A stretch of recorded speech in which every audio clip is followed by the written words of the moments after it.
देखिए, आज बताते हैं न्यूरो एंडोक्राइनोलॉजी क्या होती है। न्यूरो मतलब कहीं ना कहीं इसमें ब्रेन का मामला है। एंडो मतलब एंडोक्राइन मतलब ये भी ग्लैंड हो गई। ग्लैंड दो तरीके की होती हैं, एक एंडोक्राइन एंडोक्राइन और एक एक्सोक्राइन। इस वर्ड का मतलब समझिए पहले। एक्सोक्राइन, ठीक है। एंडोक्राइन जो ग्लैंड होती है वो हार्मोन का सेक्रीशन करती है। अभी इसमें बहुत डिटेल से बता देंगे, लेकिन आज जितना बता रहे हैं उतना समझ लो। हार्मोन का सेक्रीशन करती है, हार्मोन का सेक्रीशन मतलब हार्मोन निकालती है। और एक्सोक्राइन ग्लैंड जो है वो निकालती है एंजाइम। और ह्यूमन में एक मिक्स ग्लैंड मिलती है, मिक्स ग्लैंड जिसको हम बोलते हैं पेनक्रियाज। वो जो है हार्मोन और क्या जो है ये एंजाइम दोनों निकालती है, ठीक है।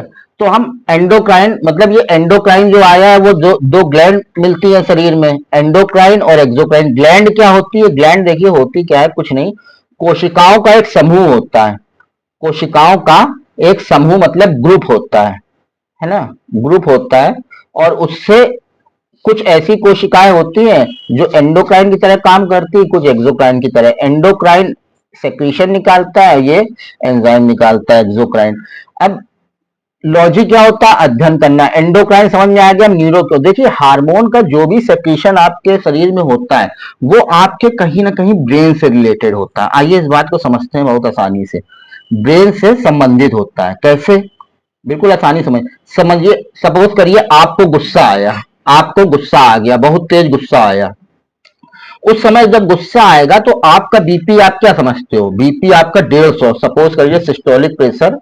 सिस्टोलिक उस दिन भी हम हार्ट में बताना चाहते थे, वीडियो लंबी ना हो जाए, वो इसलिए क्योंकि जब हार्ट सिकुड़ता है, उसको सिकुड़ मतलब हार्ट सिकुड़ता है ब्लड को अंदर लेने के लिए, उसको सिस्टोलिक बोलते हैं, वो 120 होता है। और डायस्टोलिक क्या होता है? जब हार्ट फैलता है, और उसको बोलते हैं 80।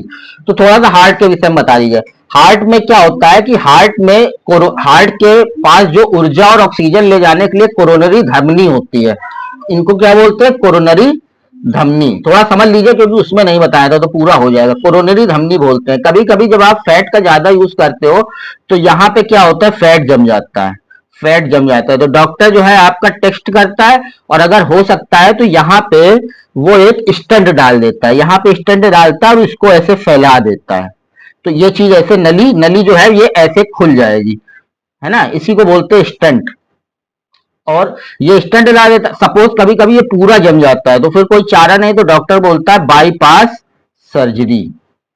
बाईपास सर्जरी कराओ। वो बहुत ही महंगी और बहुत ही दर्द निवारक होती, अलग से रास्ता ही बनाया जाता है, क्योंकि ये रास्ता तो आपने खा खा के ब्लॉक कर दिया है। तो ब्रेन से संबंधित होता है ना। अब हम इसमें आ जाते हैं, ब्रेन से क्यों संबंधित होता है न्यूरो? क्योंकि ब्रेन से इसलिए संबंधित होता है कि समझ लीजिए आपका हार्मोन जो शरीर में निकलना, आपका ब्रेन उसी को कंट्रोल करता है। सपोज आपको गुस्सा आया, उस समय आपका बीपी गया 120। 120 बीपी गया, इसका मतलब हार्ट जो है तेजी तेजी से पंप कर रहा होगा, धड़कन हो रही होगी। मान लीजिए स्वस्थ मनुष्य की 120 होती है, आपकी हो गई 100, या मान लीजिए 90 हो गई। तो 90 हो गई, ब्लड तेजी से चलेगा, ब्लड तेजी से चलेगा।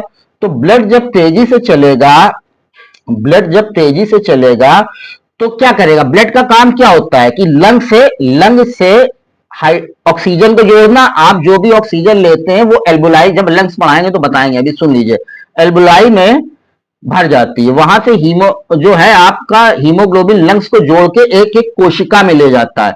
तो यहां से जब हीमोग्लोबिन तेजी से चलेगा तो आप तेजी से सांस लोगे। तेजी से सांस क्यों लोगे? क्योंकि ऑक्सीजन ज्यादा चाहिए होगी, खून तेजी से बढ़ रहा होगा, है ना।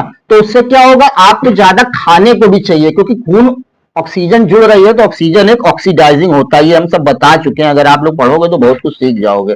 ऑक्सीडाइजिंग एजेंट होता है, तो ये जलाएगा। जलाएगा किसको? जो आप खाओगे उसको। ये माइटोकांडिया कल हमने बताया था, उसमें जलाएगा।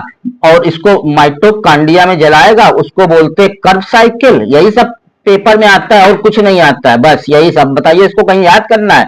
और ऊर्जा डेवलप होती है एटीपी के फॉर्म में, जिसको बोलते हैं एडिनोसिन।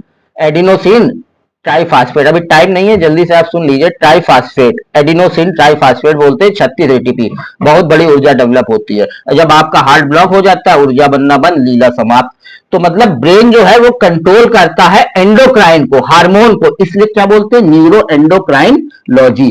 तो मतलब अगर आपको हार्मोन दिखाना है तो मस्तिष्क का डॉक्टर देख लेगा, जो मस्तिष्क का डॉक्टर देखता होगा वो आपका हार्मोन देख लेगा, और जो आपका हार्मोन देखता होगा वो मस्तिष्क देख लेगा। इसीलिए कभी भी अगर आपको थायराइड की दिक्कत है तो आप एंडोक्राइन को दिखाओ। किसको दिखाओ, एंडोक्राइन। थायराइड, क्योंकि एंडोक्राइन ग्लैंड है, थायराइड एक हार्मोन है, तो वो एंडोक्राइन अच्छी दवा लिख देगा, आपका पेशेंट सही हो जाएगा। क्योंकि थायराइड का मतलब शुगर का बढ़ना घटना, समस्या हो जाएगी, बस इतना ही समझो।